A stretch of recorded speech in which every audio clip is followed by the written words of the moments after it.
Welcome to the deep dive. Get ready for a real head scratcher, folks. Oh, yeah. Today, we're looking at something unusual. Imagine this. A document. Just a plain old document, but it's filled with the same phrase over and over and over again. Hundreds of times. Wow. Hawk to. Just hawk to it. That's it. No explanation, no context, just hawk to a, hawk to a, hawk to a. That's What's wild, right? That's definitely strange. So what are we going to do with this? Where do we even start? Well, that's the challenge. We're diving deep to try and figure out what this hawk to a repetition could possibly mean.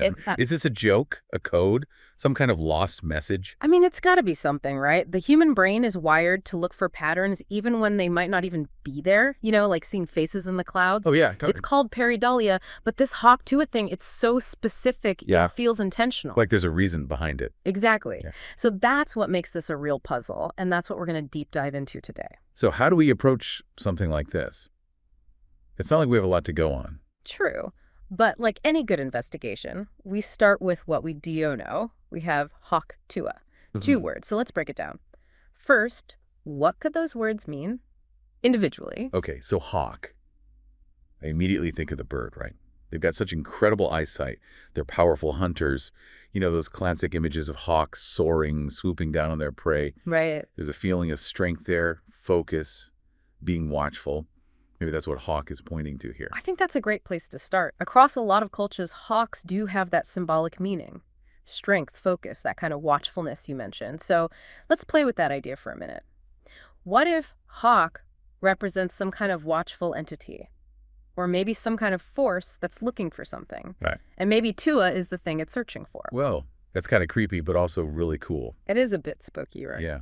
But now the question is, what is Tuah? I have to admit, I'm drawing a blank here. Yeah, Tuah is definitely the more mysterious part of this whole thing. I think the next step is to try and dig up some information on that word. We could see if it's a name, a place, maybe look it up in some databases, or even run it through some language translators.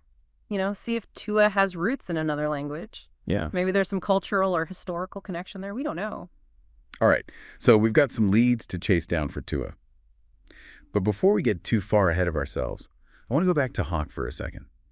Besides strength and focus, are there any other interpretations we should be considering? Yeah, definitely. Hawks are also often associated with freedom. Soaring high above everything, getting a wider perspective on things. So maybe hawk isn't just about strength. Maybe it's about a way of looking at the world, a way of thinking. It could be a clue to rise above the literal repetition of those words and look for a deeper meaning. Oh, I like that. Like hawk is telling us, look beyond what's right in front of you. There's something more here. Exactly. And we can't forget that hawks are predators. They hunt strategically, decisively. So maybe hawk also has this proactive energy to it, like an instigator, something that drives action or change. Oh, okay. So now we've got hawk potentially representing observation, strength, perspective, freedom, and even change. That's a lot to unpack. Yeah, it is. And now the big question is, how do we tie all of these potential meanings for hawk back to this mysterious Tuah? Right. That's where the real challenge is. The goal isn't just to understand these words separately. It's to figure out how they work together, how they create meaning as a phrase, hawk to. Yeah, it's like one of those word puzzles where you take two words and combine them to make a new one. Kind of, yeah. But here, we're dealing with layers of symbolism, hidden meanings. It could even be a message deliberately coded into these words. That's true. We're not just trying to decode a phrase here. We're trying to understand the mind, the intention behind it. Right. It's a hidden message. Maybe a message that was subconsciously embedded in these words. That's what's so interesting about this deep dive. It's not just about words. It's about uncovering a potential intention behind them, don't you think? Absolutely.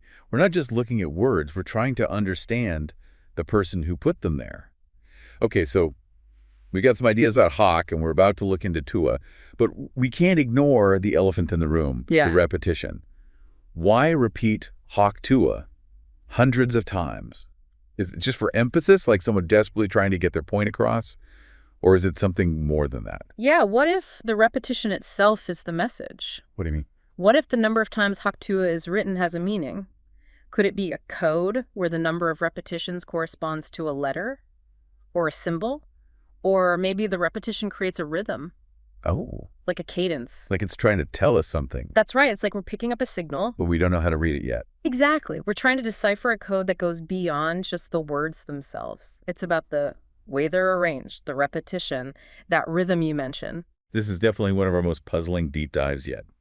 Okay. So we've started to think about Hawk. We've got a plan to investigate Tuah. And we've even touched on the possible meaning of the repetition. But there's one big question hanging over all of this. Yeah. Who created this document and why? That's the ultimate mystery, right? I mean, are we dealing with a prankster here? Or maybe some misunderstood artist? Or someone trying to send a secret message? Or maybe something else entirely? I think figuring out who made this and why could be the key to unlocking the secrets of Tuah. Okay, so where do we even begin with that? What kind of person would create something like this? Let's start by thinking about the different types of people who might be behind this Tuah document. What kind of personalities are we dealing with here? Right. Okay, let's get into it. Let's brainstorm. Yeah. So before we jump headfirst into researching Tuah, I think we need to take a step back and think about who could be behind this whole thing. Yeah, you're right. The author's intent, like their whole reason for creating this document, really shapes how we understand the message. Right. Whether they were doing it consciously or not.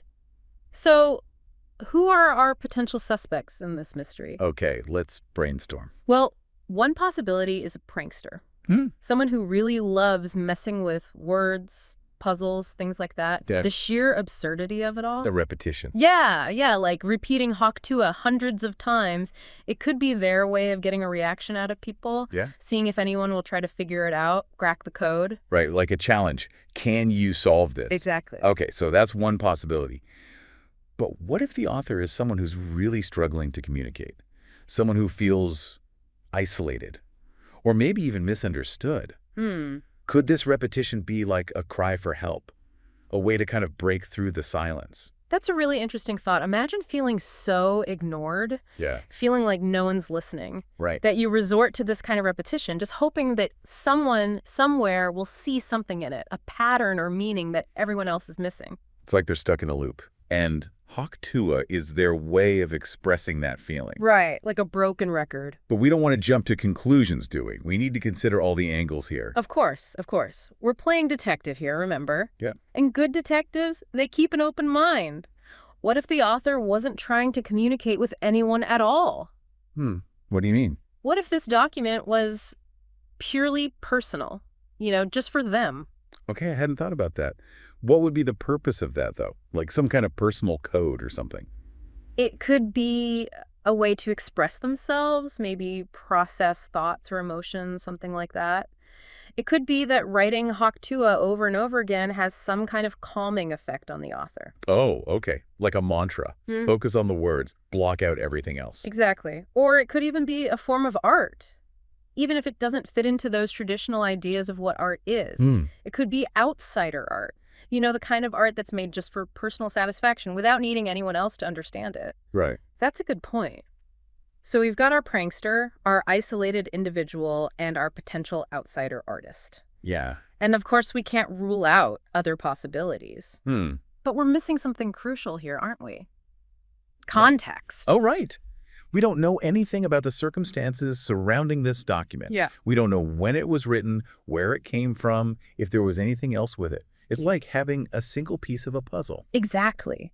And that missing context makes interpreting this thing really difficult. Yeah. But, in a way, it also makes it even more interesting, doesn't it? How so? Well, because it opens up all sorts of possibilities. I see what you mean. We can speculate about the historical context, Yeah. the social context, Right. the cultural context. All those things could have influenced this Tuah document. Exactly. So let's put on our historian hats for a minute. Let's imagine some scenarios that could explain how this document came to be. What do you think? Okay, let's do it. What if this document is some kind of relic from a lost civilization? A piece of language, a ritual, something that's been completely forgotten. Wow, yeah. It's like we've stumbled onto this message from the past, Right. but we don't have the key to decode it. That's a really cool thought. Yeah. Just imagine archaeologists centuries from now finding this document and being just as baffled as we are. Right. Okay, but let's bring it a bit closer to our time. What if Tuah is connected to something more recent, like a recent movement or event? Maybe it was a code word for a secret society. Ooh, or a political group, or even a religious group. Yeah. And they use the repetition to reinforce their beliefs or create a sense of unity among their members. Right. It could be a shared ideology, a symbol that unites them, a rallying cry for their group. Exactly. We're uncovering a secret history here, a hidden story. But we could also think about the social and cultural context. What if Tuah reflects the time and place it was created in, like a snapshot of a specific moment in history? Absolutely.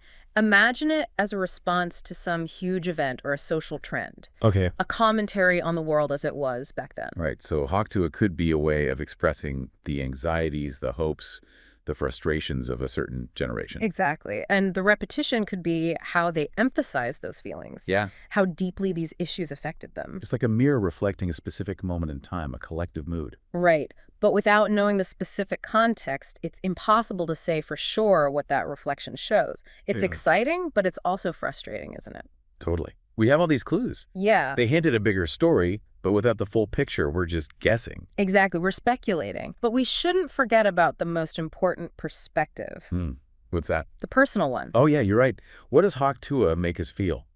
What emotions come up? Meaning isn't just about the words themselves. It's also about our experience of them. That's right. So let's put aside all the analysis and speculation for a minute. Let's just experience Tuah. Close your eyes. Let the words wash over you. What does it feel like? Okay. It's a bit unsettling, especially the repetition. It's almost hypnotic, Yeah. like a drum beat. But there's this weird sense of familiarity. Like I've heard this phrase before, maybe in a dream. That's interesting. Maybe your mind is trying to connect something unfamiliar to something you already know. Or maybe it's something deeper, like a subconscious recognition of a pattern or an archetype. Ooh, like it's tapping into some ancient part of my brain, Yeah. triggering a reaction I can't control. It's powerful, even if I can't explain why. What about you? What do you feel when you hear Tuah?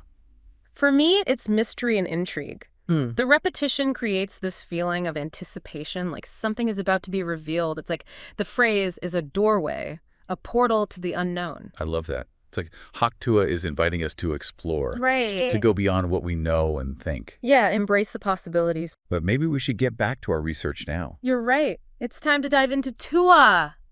Let's see what we can find out about this mysterious word. All right, let's do it. So are we ready to see what we've got on Tuah? I'm really curious to see what turned up.